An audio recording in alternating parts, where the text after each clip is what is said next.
Bonjour chers éveillés, je vous retrouve aujourd'hui pour un audio concernant les attaques nocturnes spirituelles. Cet audio fait suite à une série de 3 posts sur la page Facebook qui dépeignaient à l'aide d'une image et de mots-clés 3 manières pour les entités du bas astral de nous attaquer. Soyez sûrs que cet audio n'a pas pour but de vous convaincre ni de vous effrayer, mais juste d'exprimer une certaine vérité qui est la mienne, basée sur ma propre expérience et qui n'engage que moi. C'est un sujet encore inconnu par beaucoup et surtout tabou pour le plus grand nombre. Énormément de gens se sentent seuls et démunis, ne sachant pas vers qui se tourner pour comprendre ou bien encore trouver des solutions à cette problématique. Dans cette période troublée que nous vivons tous au niveau mondial, nous sommes, et c'est heureux, de plus en plus nombreux à nous éveiller et à entrevoir le subtil. Les travailleurs de lumière sont des proies alléchantes pour le bas astral. Et vous comprendrez que leur volonté est de nous détourner de notre foi. Vous avez donc été nombreux et je vous remercie de votre partage dans vos commentaires sous le post à relater vos expériences sur le sujet. Vous avez pu constater que les histoires étaient différentes à chaque fois, mais qu'il existait quelques points communs récurrents. Alors, que penser d'une telle expérience ? Tout d'abord, je vous invite à regarder ce que la médecine allopathique en pense. Qu'est-ce que la paralysie du sommeil ? Pour commencer, il faut savoir que la médecine associe ce trouble aux autres pathologies du sommeil comme la narcolepsie par exemple. Vous savez, ces personnes qui souffrent d'un accès irrépressible de sommeil. D'après la médecine traditionnelle, au cours du sommeil, la personne victime de paralysie ou parasomnie a l'impression d'être éveillée et essaie de sortir de son sommeil en vain, comme si elle vivait un rêve éveillé. Impossible pour elle de bouger son corps, elle est comme tétanisée. À cela peut s'ajouter une sensation d'étouffement, accompagnée d'une présence menaçante, interprétée par les médecins comme des hallucinations visuelles et auditives. Le docteur Sylvie Royan-Parola, psychiatre et spécialiste du sommeil, nous précise que cette paralysie peut durer de quelques secondes à quelques minutes et qu'elle provoque chez le patient de la peur et de l'angoisse. Elle ajoute même, pour finir, que lors de cette expérience, la perception des choses est biaisée et qu'il y a tromperie des sens. Selon la science, cette paralysie intervient le plus souvent au moment de l'endormissement et pendant la phase de réveil. Phase, vous l'aurez compris, de détente absolue et de lâcher prise pour le corps et l'esprit. Toujours d'après les médecins spécialistes, certains facteurs seraient favorables à ce phénomène comme le stress et l'anxiété, la fatigue, une modification brutale du mode de vie, comme un deuil ou un déménagement, un rythme de sommeil non régulier. La position allongée est aussi un facteur favorisant les paralysies, mais nous y reviendrons. Cette pathologie concernerait 30 à 40% de la population et en particulier la tranche d'âge des adolescents. Dans le cas où le patient présente des paralysies trop fréquentes, le seul remède allopathique proposé est la prise d'anxiolytiques. Mais maintenant, tournons-nous du côté plus spirituel ou ésotérique du problème.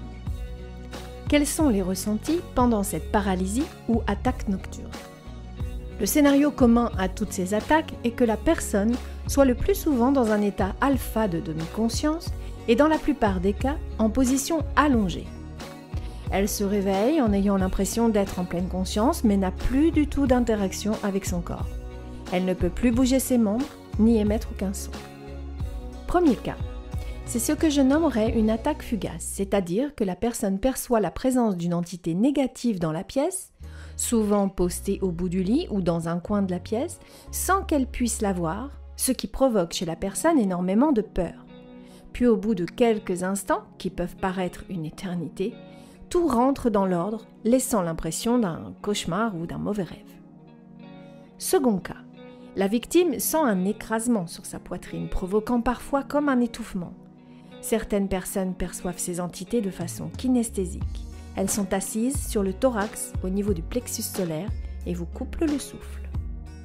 Troisième cas, la personne se sent complètement comme ligotée des pieds à la tête et ne peut ni crier ni bouger. Ces attaques peuvent faire partie d'un rêve ou plutôt cauchemar dans ce cas précis. On peut alors avoir des perceptions de visage, d'odeur, de décor, de paroles ou prendre des formes kinesthésiques, c'est-à-dire des ressentis au niveau du corps. Parlons maintenant des attaques d'entités dites sadiques. Que sont les incubes et les succubes ? Tout d'abord, qu'est-ce qu'un incube? Ce mot vient du latin signifiant coucher sur. Cette entité d'énergie masculine prend corps pour abuser sexuellement des femmes. Au féminin, on trouve les succubes, mot latin qui signifie, vous vous en doutez, coucher sous. Ces entités d'énergie féminine viennent débaucher le masculin. Ces entités du bas astral sont là pour vous spoiler, vous voler votre énergie vitale.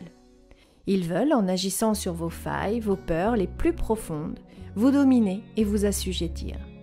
Il ne faut surtout pas être dupe. En acceptant ce genre de canalisation, vous nourrissez les plans de l'ombre. Ce genre d'attaques peuvent malheureusement laisser quelques traces indélicates au réveil, telles que, pour les femmes, se retrouver mouillées dans ses parties intimes, ou pour ces messieurs, des phénomènes d'énurésie, qui n'est autre que le fait de faire pipi au lit. Tout cela dans le but d'humilier la victime afin de la soumettre plus facilement.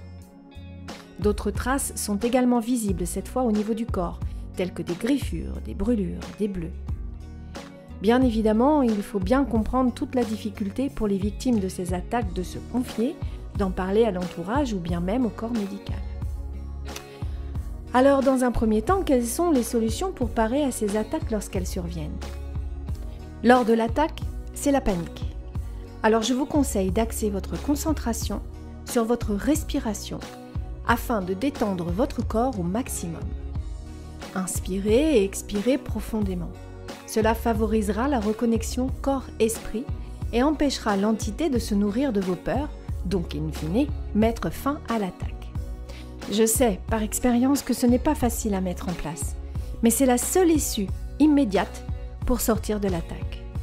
Vous pouvez appeler également mentalement bien sûr vos guides, mais aussi l'archange Michael qui viendra immédiatement vous porter secours. Dans un second temps, comment faire pour ne plus être victime de ces attaques? Eh bien, je vous dirais que la toute première est d'entretenir son taux vibratoire.